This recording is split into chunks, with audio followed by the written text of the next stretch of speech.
তারই প্রতিফলন আজকে রাজ্যসভা হয়েছে সিটে। যারা ওই সময় বিধায়ক নির্বাচিত হয়েছিলেন ওনারাই তো ভোট করেছেন, তো সেই ভোটাধিকার প্রয়োগ করে আজকে রেকর্ড করে আমাকে ভারতীয় জনতা পার্টি যে মনোনীত করেছেন তাকে মোহর লাগিয়েছে।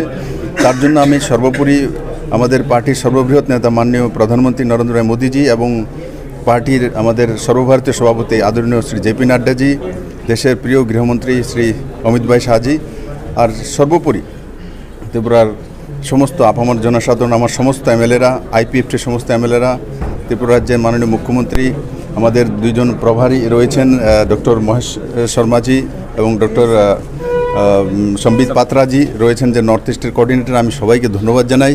আপনাদের সবার প্রচেষ্টায় যে দায়িত্বটা আমাকে দেওয়া হয়েছে আমি নিষ্ঠার সঙ্গে সেই দায়িত্ব পালন করব এবং ত্রিপুরার মানুষের মূল ডেভেলপমেন্টের বিষয়গুলো পার্লামেন্টে তুলে ধরব এবং যেই বিকাশ যাত্রা 2018 থেকে শুরু হয়েছে সেই যাত্রা যাতে প্রবহমান থাকে, মানিকবাবুর সঙ্গে মিলেমিশে সেই যাত্রাকে আরও বাড়িয়ে নেব এবং নরেন্দ্র মোদীর স্বপ্নকে সাকার করব। Thank you.